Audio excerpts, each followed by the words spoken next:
Welcome to McPlum, simple solutions served daily. In this video, I will show how to make Toyota Supra with cardboard easy method. Start by gathering corrugated cardboard, a craft knife, ruler, hot glue, acrylic paints, and hobby wheels, then trace and cut body panels from your template, score fold lines carefully, and label each piece to simplify assembly. Keep scraps for reinforcement. Wear safety gloves while cutting, and test fit panels dry before gluing to ensure accurate alignment and fit. Begin cutting with a fresh blade and steady ruler to maintain crisp lines that match your template. Then shape major curves by scoring the outer layer and bending slowly for smooth contours.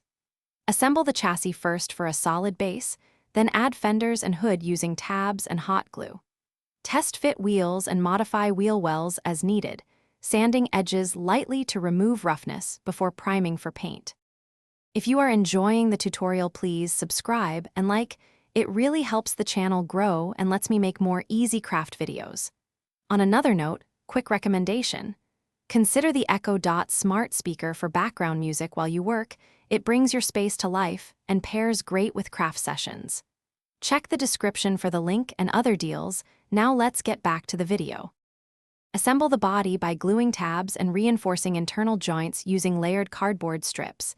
Then shape small details like mirrors and spoilers separately to attach later. Smooth seams with light sanding and paper mache fills. Then apply a spray primer to reveal imperfections. Paint in thin, even coats, let layers dry fully, and finish with a clear coat to protect the surface while preserving crisp panel lines for a polished, display-ready cardboard Supra model. Thanks for watching. Stay juicy and subscribe.